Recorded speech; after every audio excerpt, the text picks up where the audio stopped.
Assalamualaikum warahmatullahi wabarakatuh. Selamat pagi Bapak dosen dan juga teman-teman yang saya hormati. Kami dari kelompok 5 akan mempresentasikan materi kuliah kewarganegaraan dengan tema yaitu hak dan juga kewajiban warga negara.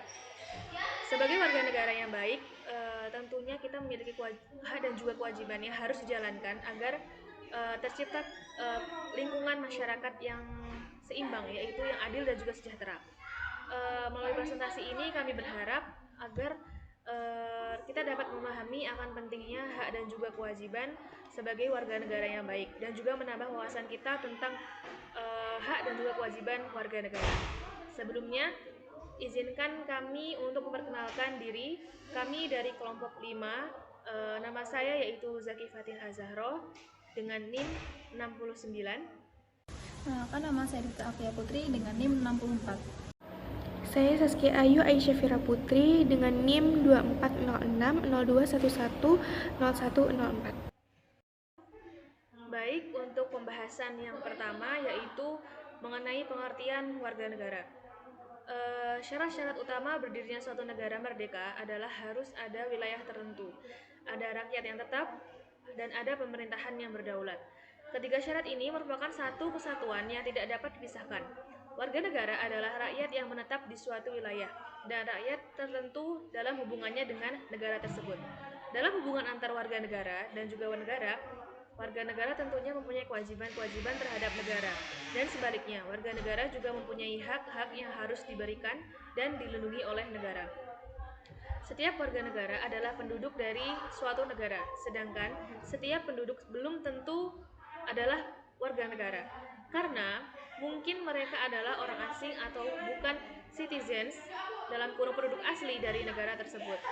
Penduduk suatu negara mencakup warga negara dan orang asing yang memiliki hubungan berbeda dengan negara. Warga negara merupakan terjemahan dari kata yang mempunyai arti yaitu warga negara. Petunjuk dari sebuah kota, sesama warga negara, sesama penduduk, orang setanah air, bawahan atau kaula. Warga negara artinya warga atau anggota dari organisasi yang bernama negara. Rakyat ini menunjuk pada orang-orang yang ada di bawah satu pemerintahan dan tunduk pada pemerintahan itu. Istilah rakyat umumnya dilawankan dengan penguasa. Penduduk adalah orang-orang yang bertempat tinggal di suatu wilayah negara dalam kurun waktu tertentu. Dalam pengertian lain disebutkan bahwa warga negara juga merupakan anggota negara yang mempunyai kedudukan khusus terhadap negaranya.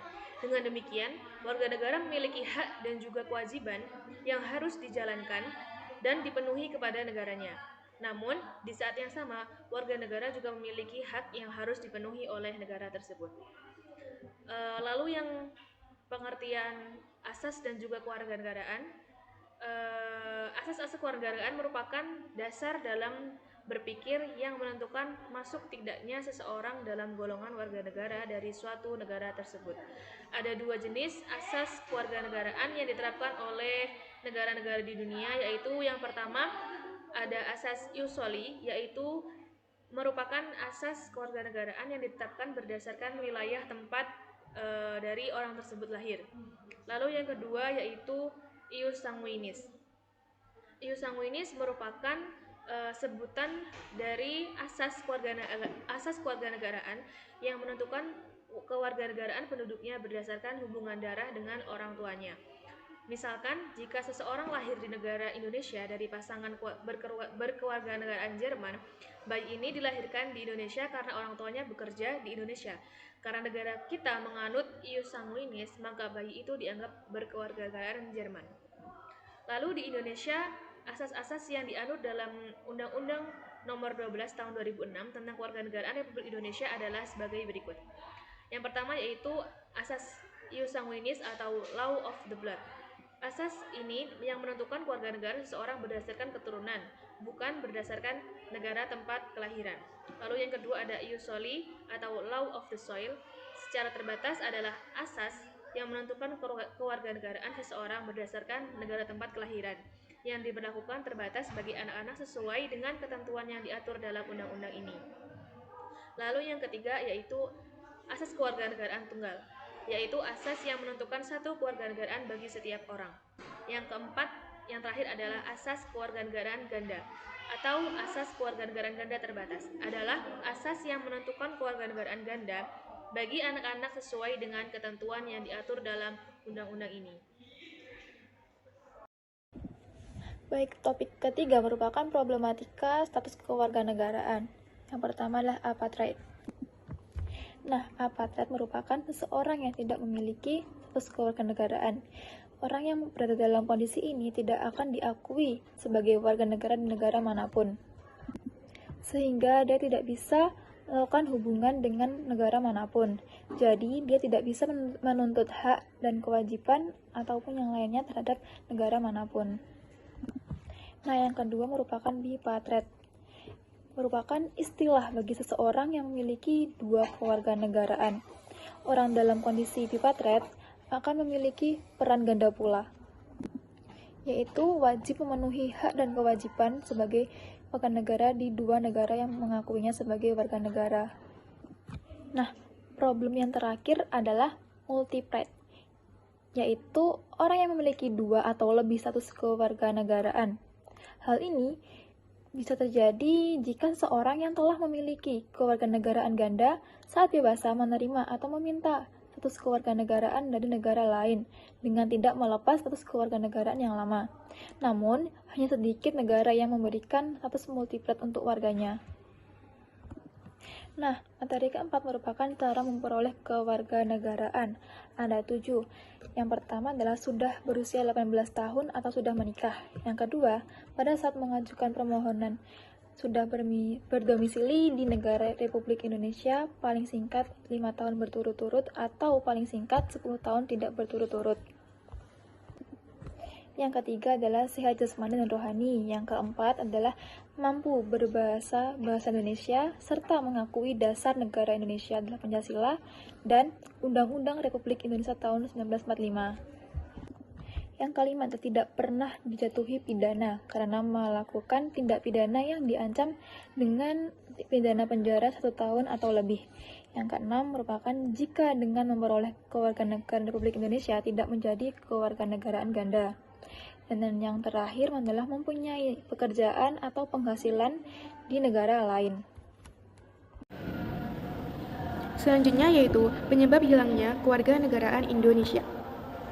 Hilangnya kewarganegaraan Indonesia diatur dalam Undang-Undang Nomor 12 Tahun 2006 tentang Kewarganegaraan Republik Indonesia. Berdasarkan pasal 23 Undang-Undang tersebut, seseorang kehilangan kewarganegaraan Indonesia jika melakukan salah satu dari hal-hal berikut ini. Nah, yang pertama yaitu memperoleh kewarganegaraan lain atas kemauannya sendiri. Yang kedua, tidak menolak ataupun tidak melepaskan kewarganegaraan lain, sedangkan orang yang bersangkutan itu mendapatkan kesempatan untuk itu. Nah, yang ketiga, dinyatakan hilang kewarganegaraannya oleh presiden atas permohonannya sendiri. Yang bersangkutan itu sudah berusia 18 tahun ataupun sudah kawin dan bisa juga bertempat tinggal di luar negeri. Dan dengan dinyatakan hilang kewarganegaraan Republik Indonesia, tidak menjadi tanpa kewarganegaraan. Yang keempat yaitu masuk dalam dinas tentara asing tanpa izin terlebih dahulu dari presiden. Mereka secara sukarela masuk dalam dinas negara asing yang jabatan dalam dinasnya semacam itu di Indonesia sesuai dengan ketentuan peraturan perundang-undangannya hanya dapat dijabat oleh warga negara Indonesia. Nah, yang kelima yaitu secara sukarela mengangkat sumpah atau menyatakan janji setia kepada negara asing atau bagian dari negara asing tersebut. Yang keenam yaitu tidak diwajibkan tetapi turut serta dalam pemilihan sesuatu yang bersifat ketatanegaraan untuk suatu negara asing. Yang ketujuh, memiliki paspor atau surat yang bersifat paspor dari negara asing atau surat yang dapat diartikan sebagai tanda kewarganegaraan yang masih berlaku dari negara lain atas namanya. Nah, yang terakhir yang kesembilan yaitu bertempat tinggal di luar wilayah negara Republik Indonesia selama 5 tahun terus-menerus bukan dalam rangka dinas negara tanpa adanya alasan yang sah dengan sengaja tidak menyatakan keinginannya untuk tetap menjadi warga negara Indonesia sebelum jangka waktu 5 tahun itu berakhir dan setiap 5 tahun berikutnya yang bersangkutan tidak mengajukan pernyataan ingin tetap menjadi warga negara Indonesia kepada perwakilan Republik Indonesia yang wilayah kerjanya meliputi tempat tinggal yang bersangkutan. Padahal perwakilan Republik Indonesia tersebut telah memberitahukan secara tertulis kepada yang bersangkutan sepanjang yang bersangkutan tidak menjadi tanpa kewarganegaraan. Selanjutnya yaitu hak dan kewajiban kita sebagai warga negara Indonesia. Tentunya kita sebagai warga negara Indonesia memiliki hak dan kewajiban yang harus kita lakukan sebagai warga negara Indonesia. Nah, berikut ini adalah hak warga negara Indonesia. Yang pertama yaitu hak atas pekerjaan dan penghidupan yang layak. Jadi kita sebagai warga negara Indonesia berhak mendapatkan pekerjaan dan kehidupan yang layak, dan ini tercantum dalam pasal 27 ayat 2. Yang kedua yaitu hak untuk hidup dan mempertahankan kehidupan, yang berbunyi setiap orang berhak untuk hidup serta berhak mempertahankan hidupnya dan kehidupannya. Ini tercantum pada pasal 28A. Yang ketiga yaitu hak untuk membentuk keluarga dan melanjutkan keturunan melalui perkawinan yang sah. Jadi kita tuh berhak untuk membentuk keluarga dan memberikan keturunan tapi harus dalam perkawinan yang sah. Nah, ini tercantum pada pasal 28B ayat 1. Yang keempat yaitu hak atas kelangsungan hidup, yang berbunyi setiap anak berhak atas kelangsungan hidup, tumbuh dan berkembang. Nah, yang kelima yaitu hak untuk mengembangkan diri dan melalui pemenuhan kebutuhan dasarnya dan berhak mendapatkan pendidikan, ilmu pengetahuan dan teknologi, seni dan budaya demi meningkatkan kualitas hidupnya demi kesejahteraan hidup manusia. Jadi kita tuh berhak mengembangkan diri kita untuk dan berhak mendapatkan pendidikan, ilmu iptek, seni dan budaya untuk meningkatkan kualitas kehidupan kita demi kesejahteraan hidup manusia. Nah, ini tercantum pada pasal 28C ayat 1.